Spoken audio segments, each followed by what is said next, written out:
How's it going? How's it going? It's Chris Graham and Marco here in the Sportingbet office, late on a Wednesday night. It's past 7 o'clock, we're still here. What the hell are we still doing here, Mark? Trying to pick winners, that's what we we're are, trying to do. That's the title of his autobiography. It's better than Fergie's autobiography, that's for sure. Trying to pick winners. Successfully? Trying. Very unsuccessfly.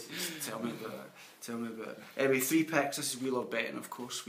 Mark picks his 3 best bets in the Football League. Sportingbet prices every week. Kicking off with the Championship. Bolton against Ipswich. 2 of my favourite managers in the Football League. I hate loads of them, but I love these 2 guys, Dougie Freedman and Mick McCarthy. What's the angle in this game, Mark? I think you've got to look towards a low-scoring game here. We'll start with Bolton, of course, who are my picks to win the league. And Jesus. what a season! They can just continue to falter. Just the 1 win in 12. No wins in 6 in front of their home fans, and you consider how good and how strong they were at the Reebok towards the end of last season. It makes grim reading, and there are small signs of improvement. They've lost just 1 of the last 6 now. They'll be hoping to notch a second league win of the season because McCarthy's men have only won 1 of the last 5. They were beaten 1-0 at home by Burnley last weekend. Of course, they're normally very strong at home. Mick was far from impressed by the questions about the Ireland job. If you saw the Football League show and saw his quotes after the game, which I thought was quite amusing. Mick's one of my favourite managers in the league too, top guy. Away from home, Ipswich have drawn 3 and lost 3 as well. So, but I'm going for unders at 17 to 20 here. It just feels right. I think 4 of those 6 away games for Ipswich have gone under. And if you look back, 12 of their last 14 away games have also gone under 2.5 for Ipswich. Only 1 of the last 5 away have seen. Only 1 of those last 5 has actually seen overs, and that was a bizarre 4-4 draw with Derby on a midweek night when McLaren had just been appointed and watched from the stands. And Bolton are no strangers at all as well to low-scoring fixtures. 5 of their 6 at home have gone under, and that's despite conceding in all 6 of their home games as well. They've only actually scored twice or more in 1 of those 6 home games, and like Ipswich, that was against Derby. The only game that actually didn't go under 2.5 as well. So 3 of the last 4 anywhere have also gone under 2.5. I'm saying under 2.5 quite a lot here, and that's why I've picked it at 17 to 20. You know something, Mark? I often think at night, I lie awake at night thinking, I think Dougie Freedman regrets leaving Crystal Palace this time last year. I wonder. Today I think he doesn't. I think you know.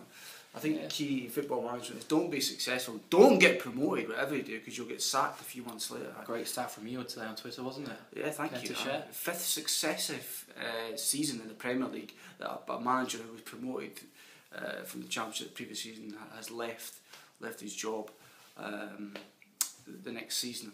Very, very quickly, see if we're going to remember them. Neil Warnock, Owen Coyle, Chris Hughton, Ian Holloway today, and the 5th one, we've got 3 seconds to remember.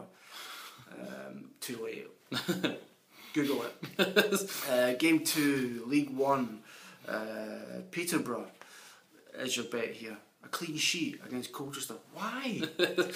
Because I don't fancy Colchester at all. I think they're a very ugly, dull team. Yeah, ugly town. That's what it's like.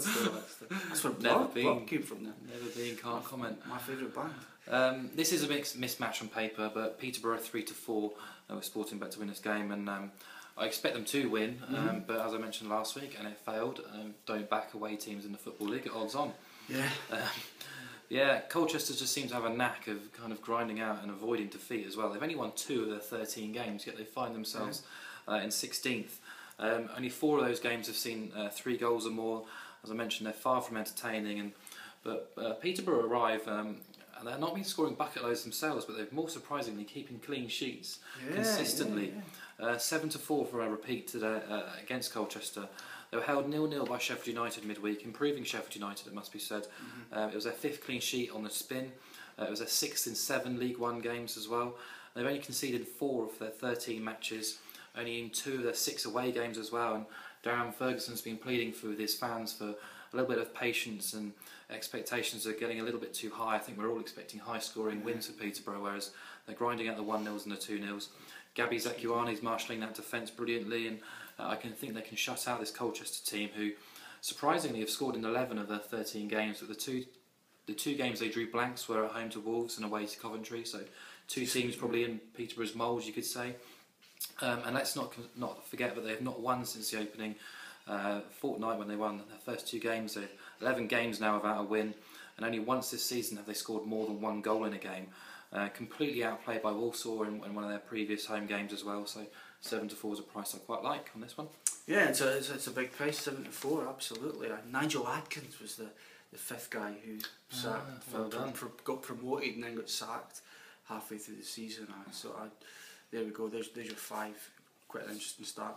Third and final game, talking about managers, managers stock very high and then falling. I think the perfect example of that is Eddie Boothroyd. What the hell has happened to him? People were flagging him up as the next England manager. I believe he was single-figure quotes to be the next England manager 5-6 years ago. Oh my, how's it got? It's gone wrong, Mark, big time. Northampton near the bottom of League 2. Take it away. They're involved in your third bet. Yeah, they're playing Cheltenham, 2 teams in the playoffs last season who've been struggling to find their feet this season. Cobblers really enjoying a horrendous time. They were 1-0 up and then 2-1 up last night against Rochdale before throwing it away.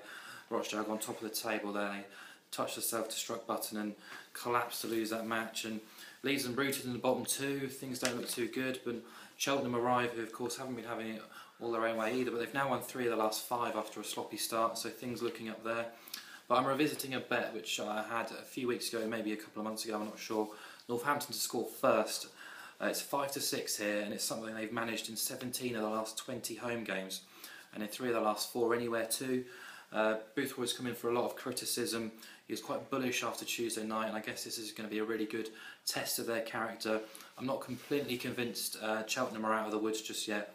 Northampton did pick up Luke Norris from Brentford to ease their striking crisis, and let's not forget that despite that clean sheet against Morecambe, Cheltenham have conceded 13 in 6 away games and conceded at least 2 goals in 9 of their 13 League 2 matches this season.